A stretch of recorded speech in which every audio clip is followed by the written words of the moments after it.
Well, here is the hole that you know. The hole that gets most of the attention. The hole that if you happen to play it, and you can, you'll have to answer for. What'd you make? It's 17. Now, here's the hole you may not know or at least recognize, but one that early on may get as much attention as that 17. It's the 12th, redesigned now as a drivable par 4, giving the TPC Sawgrass not one, but now two potentially dramatic three-hole stretches on the back nine. Lots of changes as we get set for the 44th edition. Golf Central, live from the Players.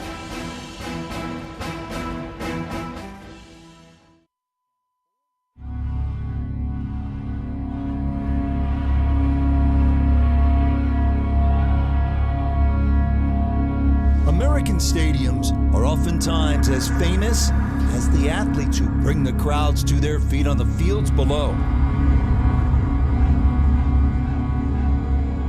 Fenway, the Big House, Bryant-Denny, the Superdome,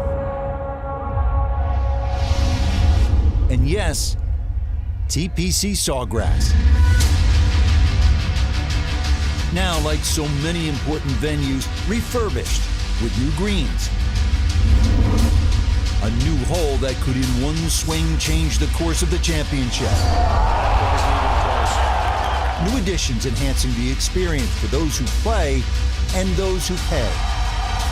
What remains the same is that this is where the best in the sport reach deep for moments you never forget. Better than most.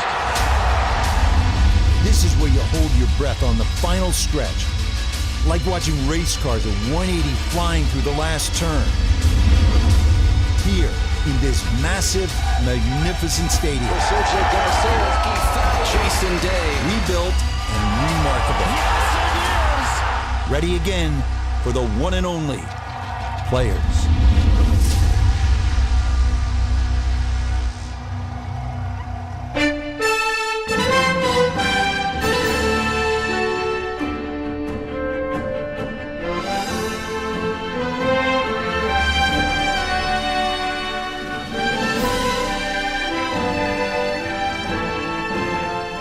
Golf Central proudly presents Live from the Players.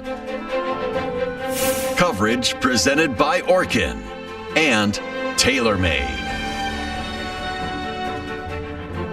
Jordan Spieth getting an early start at the TPC Sawgrass. Beautiful weather today. 5th ranked player in the world. He won at Pebble Beach in February. Most recently, 4th Zurich Classic, New Orleans with Ryan Palmer, that team event. He's made a slight change to his game. We'll tell you about that as we move along. There's Jason Day's world number 3, trying to do what no one has ever done in this championship, successfully defend.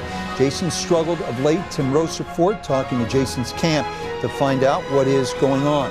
How about Sergio? All's right in Sergio's world. Players champ is now a Masters champion, long time coming. And that's a good moment for any player. Greeted by his peers after winning that first major. There's Ricky Fowler, who won the Honda earlier this year. And hello again and welcome. Rich Lerner pleased as always to be alongside Brandel Chambly, Frank Novelo, and former Players champion David Duval, who's been moving some earth, doing some renovations back at the ranch in Colorado. What'd you do, 35? We did a lot of mulch, a few rocks. I didn't move the rocks, they're big boulders. But, you know, I hurt my arm last time I tried that. 35 yards of we did of a mulch, lot, 30, 40, we're getting there. We got more. 35 more than the three of us did combined. It's a good race. Ever. Yeah. Good race. Oh, I got help with the son and his cousin. And don't get me wrong, you know, this is hard stuff. David, having won the Players, what's the significance of that victory? Well, I think as much as anything, you listen to the other players who remark about the event and what it is. You go to the golf course, which is arguably one of the best golf courses in the world. It tests everything, especially up here. The field is second to none in the world of golf. It's a familiar venue. We see it year in, year out, and it just continues to grow as a spectator event. The value of it, the significance, I mean, the way I see it, the only thing is not called is what it probably actually is, and that's a major championship.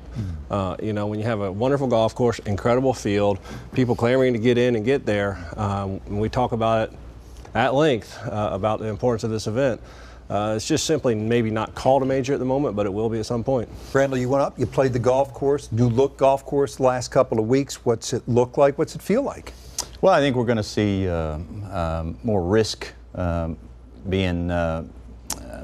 come coming into play, certainly. I love the changes, and they're going to be a great topic of conversation.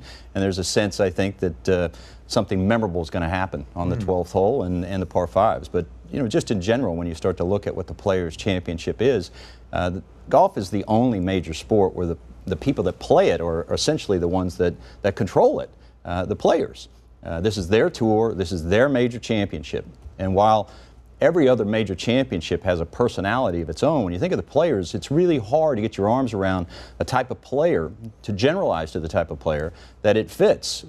It requires imagination and creativity and great short game like the Masters, but absolute control off of the tee and great courage. My goodness, I mean, this is the most intimidating golf course. I mean, you stand on some of those holes and it'd make an atheist resort to prayer on a lot of these tee shots. So when you consider what it asks of a player, how revered it is amongst the players, it is a major championship in my eyes. Frank, we'll get into the specifics of some of the changes they've made to the holes. You were up there, you saw it in depth from just about every angle in the last week, but just your overall impressions of what you saw. To follow up on what the guys were talking about, I think that the changes really come into three categories. Some were functional, there's no two ways about that. Some were strategic, and I think thirdly, in a tribute to the late Phyllis Diller, a lot of them were cosmetic, but get a Phyllis this was Diller. That may be the first time in Golf Channel history. We've said some strange things. I've said some very bad things too. Phyllis Diller. I would think more Zsa Zsa Gabor, but if you want to go Phyllis Diller, that's fine too. Talking about mounting. You can lead me up the wrong path there, but I know there's some cosmetic changes, but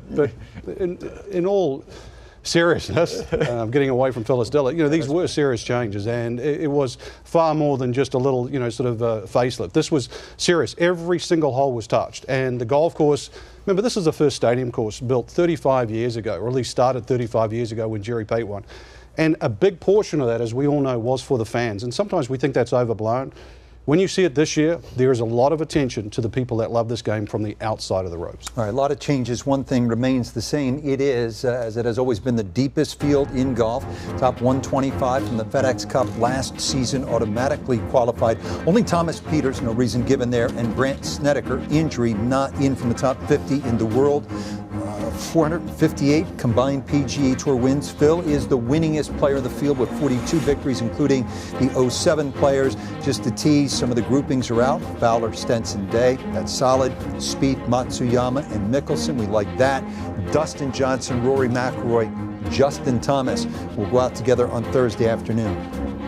As the guy said, a major renovation. Greens, bunkers, practice tee. Where do you see that? Spectator enhancements. Part of the ongoing effort to make this an unparalleled experience. Best players in the world. As Randall said, best tour in the world. You should have the best facility from top to bottom. A lot of talk surrounding the 12. Had been a supporting player on the back nine in between two pretty exciting holes, 11 and 13. Was a 358-yard iron and a wedge hole. Now it is a 302-yard drivable par 4. That is, if players think it is worth the risk, and there is some doubt now.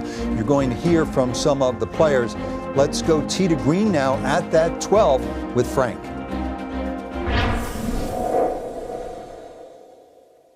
A lot of the buzz this year was about the brand new 12th hole. Now let's be fair, the old 12th hole really was a way to get from the 11th green to the 13th tee. Now it's different.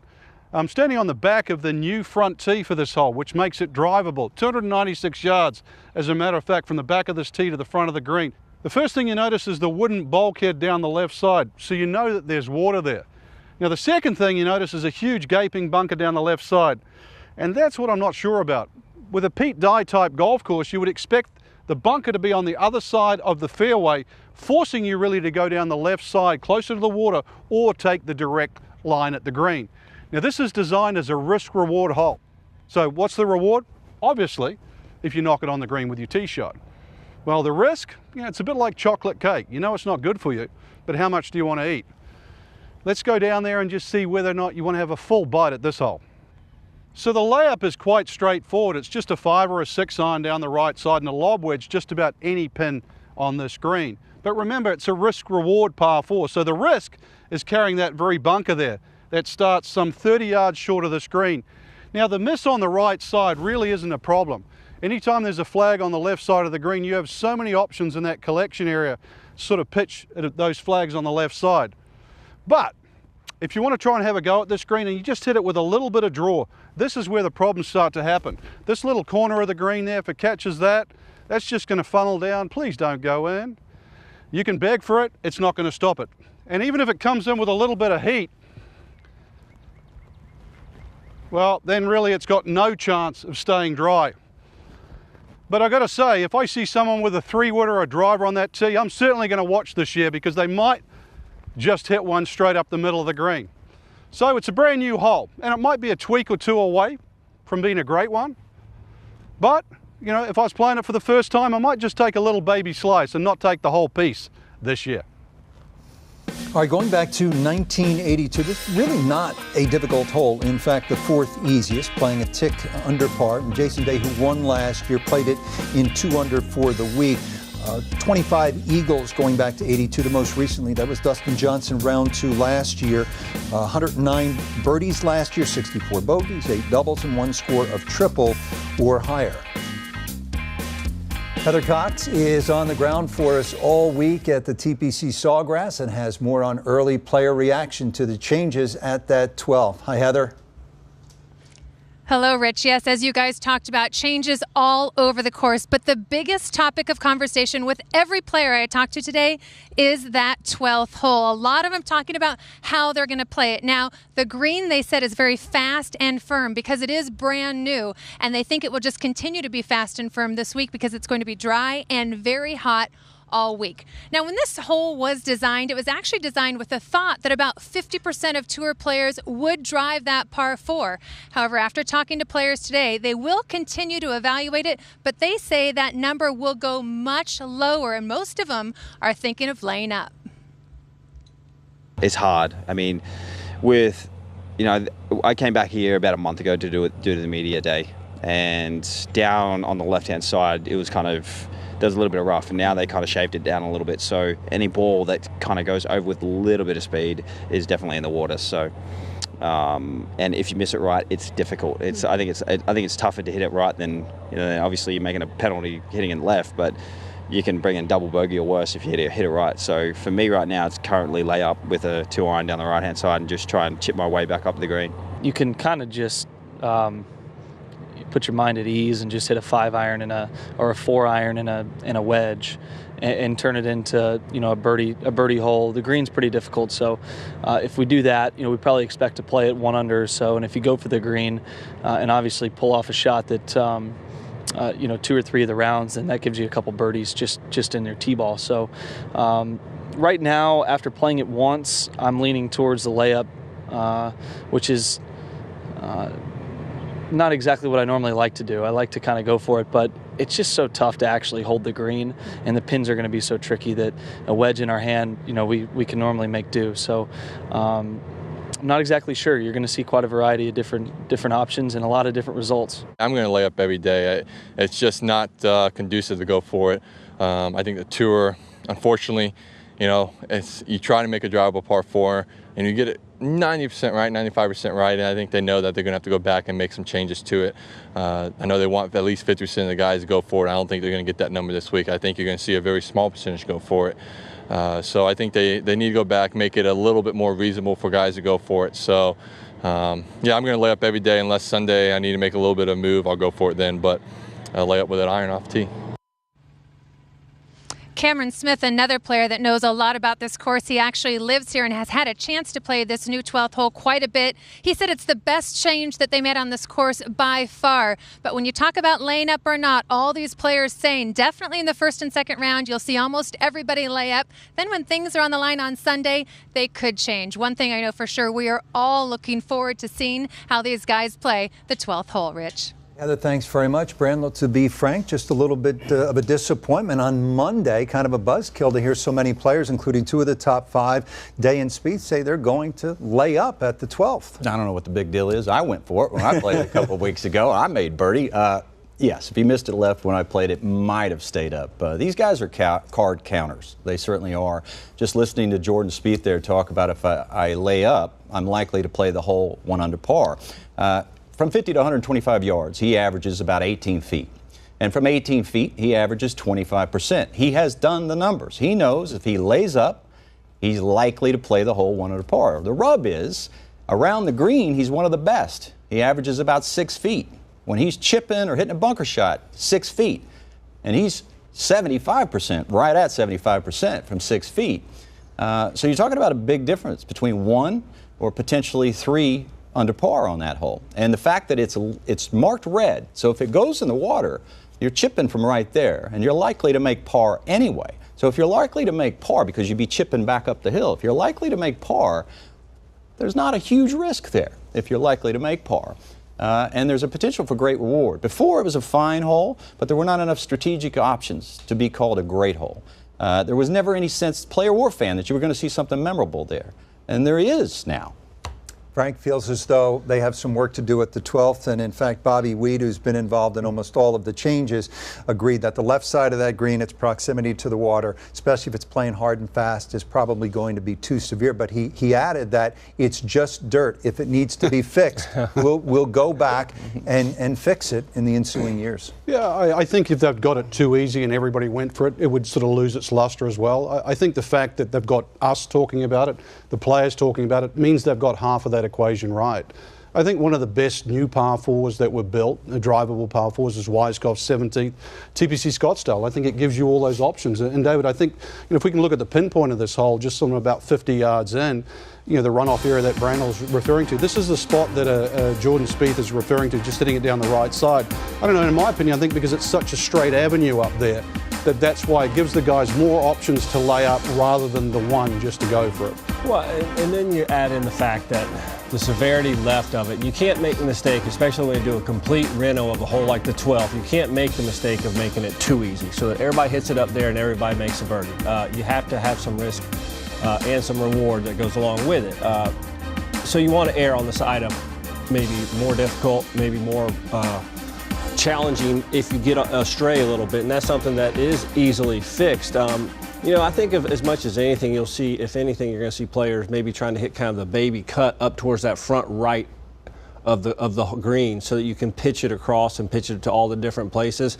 But in major championship golf, if they're going to give you a hole and they're going to give you a 6-iron off the tee and they're going to put a sand wedge in your hand, most of the players are going to take that. But plus, too, Brian, I think the other thing that it's done for us as followers or even the spectators, it now adds interest to that back 9. I really do think that the old 12th really was an avenue to get to 13. Yeah. I think now, when you think about it, you have water in so many holes, water's in play coming into the clubhouse. No question. I don't remember anybody going at that green before. And if nobody trying goes the front bunker, yeah, right, and if nobody goes at it now, then we're still even. But still, the option is there.